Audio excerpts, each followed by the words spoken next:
이번 포트 최강팀과 만나게 된 나폴리. 그런데 리버풀과 나폴리 중 최근에 더 강했던 팀은 뜻밖에도 안녕하세요, 통기자입니다. 자, 오늘 즉 26일 새벽에 챔피언스리그 조 추첨이 있었죠. 다른 조는 서영욱 위원이 잘 짚어주셨고 저는 세리에아와 김민재 선수 얘기를 주로 해온 만큼 김민재가 챔스 데뷔전을 치르게 될 챔스 A조를 주로 살펴보겠습니다. 자, A조 구성은 이렇습니다. 아약스, 리버풀, 나폴리, 레인저스. 이 중에 나폴리에 김민재 선수가 있는 거죠. 일단 나폴리 입장에서는 각 포트에서 최선의 상대 한 팀, 최악의 상대 두 팀을 만났다고 할 수 있겠습니다. 먼저 최선의 상대부터 알아보죠. 1번 포트 최약체 중 한 팀인 아약스를 만나게 된 건 행운에 가깝습니다. 자, 아약스가 18, 19 챔피언스리그 4강, 21, 22 챔피언스리그 16강에 진출하면서 꽤 경쟁력을 보여주긴 했어요. 하지만 그건 다 에릭 테나흐 감독 아래서였죠. 지금은 테나흐 감독이 맨유로 가면서 일명 리산드로 마르티네스 선수를 데려갔을 뿐만 아니라 마즈라위와 그라벤베르흐가 바이에른으로 갔죠. 또 알레는 도르트문트로 갔고요. 이렇게 주전 선수들이 대거 빠져나갔고 앙토니까지 맨유로 간다고 알려져 있는 상황이죠. 아약스는 테나흐 감독이 부임한 2017년보다 전에도 자국 리그에서는 늘 1위에서 3위를 오가는 최강팀이었어요. 하지만 챔피언스 리그에서는 16강에 무려 11년 동안이나 못 나갔습니다. 선수단도 선수단이지만 이 감독 교체의 타격이 얼마나 클지 예상하기가 힘듭니다.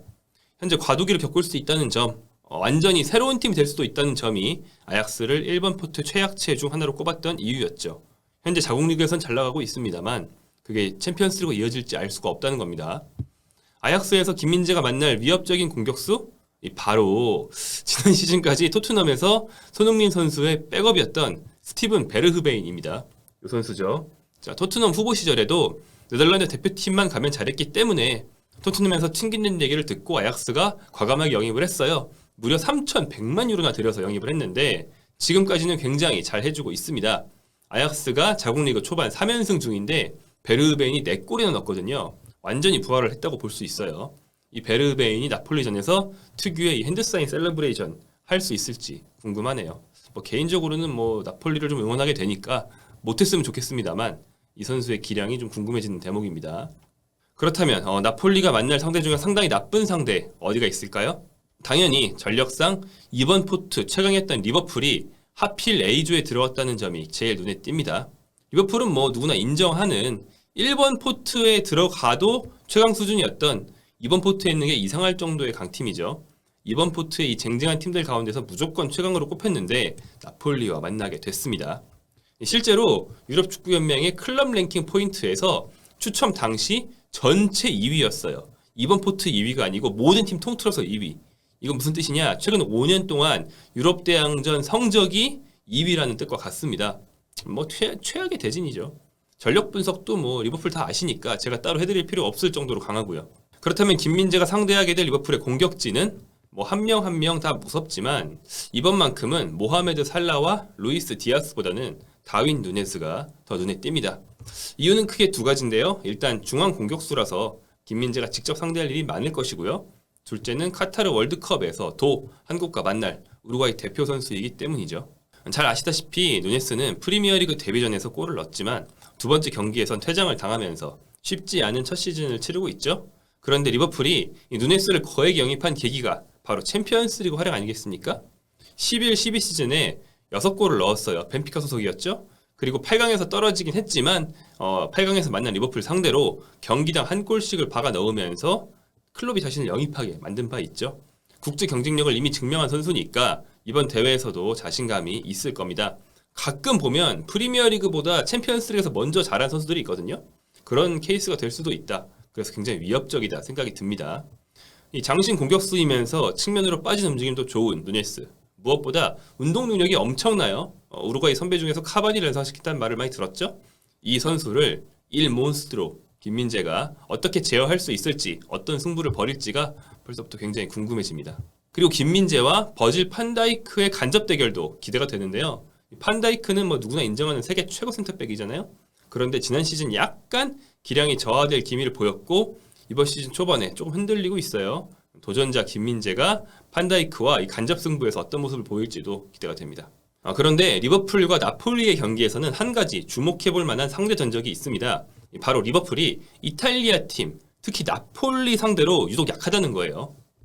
클럽 감독 부임 후에 리버풀이 챔스 최강팀 중 하나라는 거, 위에서 말씀드린 클럽 랭킹에서 드러나 있죠. 그런데 이 시기에 이탈리아 팀을 상대한 전적은 6승 1무 5패로 거의 뭐 팽팽한 수준, 반반 정도인 수준입니다. 리버풀의 전반적인 승률을 감안하면 이탈리아 팀을 상대했을 때 제일 약하다라고 봐도 과언이 아니에요. 최근 몇 년 동안 이탈리아 팀들이 대체적으로 뭐 최강이 아니었다는 걸 감안한다면 상당히 의외라고 할 수 있죠. 자, 이게 가장 최근 시즌 11-12 시즌, 바로 지난 시즌에 준우승하면서 많이 이겨서 이탈리아 팀 상대 승률이 그나마 오른 거예요. 지난 시즌 같은 경우에는 리버풀이 조별리그 전승으로 통과를 했는데 밀란 상대로 두 경기 모두 한 골 차로 비교적 힘들게 이겼습니다. 조별리그 상대했던 모든 팀 중에서 그나마 제일 고전했던 게 밀란이었고요. 16강에서는 인테르와 1승 1패를 거두면서 어렵게 통과했어요. 결과적으로는 이겼지만 이탈리아 팀 상대로 유독 힘들어했던 면모가 유지되고 있다, 이렇게 볼 수 있는 거죠. 그 중에서도 나폴리를 만나면 유독 약했습니다. 일단 18-19 시즌 리버풀이 최종 우승했던 그런 시즌인데 그 과정이 굉장히 극적이었죠. 많이 지면서 올라갔어요. 그런데 그 중에서 나폴리 원정에서 인시니에게 골을 내주고 리버풀이 0대1로 졌습니다. 나중에 리버풀 홈에서는 1대0으로 이겨서 결국에는 조별리그 통과를 하긴 했죠. 그리고 19-20 시즌에 연속으로 또 만났어요. 이때는 나폴리가 1승 1무로 오히려 리버풀 상대로 오히려 점했습니다. 리버풀 입장에서는 1무 1패가 되는 거죠. 당시 안첼로티 감독의 다양한 전술에 리버풀이 좀 당했어요. 먼저 나폴리가 자기 홈에서 메르턴스와 요렌테의 골로 2대0 승리를 거둔 바 있고요. 안필드에서는 1대1로 비겼죠. 그러니까 요약하자면 클럽의 리버풀은 나폴리 상대로 좀 약했고, 특히나 나폴리 원정에서는 이전 전패를 당한 겁니다. 자, 이 상성에 대해서는 여러 가지 해석을 할 수 있는데 일반적으로는 이렇게 봅니다. 클롭 감독의 축구가 좀 직선적이고 스피드 위주다 보니까 이탈리아의 끈적하고 누린 수싸움에 잘 휘말려 든다라고 분석을 하는 거죠. 자, 이렇게 보면 나폴리 입장에서는 리버풀도 할 만한 상대다. 그러니까 최강팀 중에서는 상대전적 면에서 그나마 좋다라고 볼 수 있는 거죠. 이렇다면 혹시 압니까? 그 리버풀 상대로 잘하면, 김민재가 잘하면 클럽이 눈여겨봤다가 내년 여름에 이 김민재를. 자, 마지막으로 4번 포트에서 합류한 레인저스 간단하게 살펴보겠습니다. 나폴리가 16강에 가려면 4번 포트 팀이야 뭐 누가 오든 무조건 잡아야겠죠? 그런데 레인저스는 4번 포트 중에서는 비교적 껄끄러운 상대고요. 어쩌면 이번 챔피언스리그에서 이변을 일으킬 수도 있는 가능성이 좀 높은 편입니다. 껄끄러워요. 자, 오랫동안 스코틀랜드 리그의 위상이 땅에 떨어져 있었죠. 그런데 레인저스 같은 경우에는 뭐 강등까지 됐다 올라왔지만 그 뒤에 제라드 감독과 판브론 코스트 감독, 이 두 명의 스타 출신 감독을 거치면서 확실하게 부활을 했습니다. 그 결과 지난 시즌 유로파리그 준우승을 차지하면서 대회 경쟁력까지 보여준 그런 팀이죠. 만만치 않습니다. 자, 이 팀의 공격진에는 엄청나게 어려운 상대 공격수가 있다고 보긴 힘들어요. 하지만 알프레도 모렐레스 선수, 콜롬비아 대표 선수는 주목할 만합니다. 제라드의 애제자로 한동안 유명했던 선수고요. 스코틀랜드 리그에서는 뭐 최강 공격수 중에 한 명의 선수입니다. 그런데 레인저스의 특징은 팀 내의 최고의 공격 옵션이 이 모렐레스 같은 공격수들이 아니고 수비수라는 거예요. 잉글랜드 출신의 제임스 테버니어. 프리미어리그 팀 팬들은 아실만한 이름일 수도 있는데 한때 뉴캐슬의 유망주였습니다. 그리고 레인저스로 건너가서 이번 시즌 8년차를 맞이했는데요. 이 선수의 공격적인 기록이 엄청나요. 지난 시즌 유로파리그 득점왕이었어요. 그리고 스코틀랜드 리그에서는 14골을 넣은 적도 있고 12골을 넣은 적도 있습니다. 뭐 10도움 이상 도움을 많이 올린 적도 수두룩하고요. 이게 뭐 공격수로 포변을 하거나 경기 중에 뭐 공격수로 올라가서 넣은 게 아니고 풀백 자리에서 계속 뛰면서 오버래핑하거나 뭐 세트피스에서 킥을 해서 이만한 공격 포인트를 올린 선수예요. 엄청납니다. 자, 테버니어가 라이트백이고 김민재가 센터백 두 명 중에 왼쪽이잖아요. 그렇기 때문에 테버니어가 경기 중에 문전 침투를 많이 하는데 그때 김민재가 막는 그림이 뭐 매경기 여러 번 나올 겁니다. 수비수 대 수비수지만 두 선수가 직접 격돌하는 모습 많이 볼 수 있을 거라는 얘기죠. 자, 이번 챔피언스리그는 월드컵 때문에 일정이 조금 꼬였죠. 카타르 월드컵이 11월 중순부터 열리기 때문에 그 전에 챔스 조별리그를 전부 다 끝내는 게 유럽축구연맹의 계획입니다. 원래는 조별리그를 12월까지 하곤 했어요. 그걸 감안한다면 이번에 11월 초에 끝낸다는 건 예전보다 굉장히 앞당긴 일정이에요. 그래서 전반기 챔피언스리그에서 좋은 활약을 하고 좋은 컨디션을 보여준 선수, 그리고 소속팀을 토너먼트에 진출시킨 선수는 그 기세를 월드컵까지 이어갈 수가 있습니다.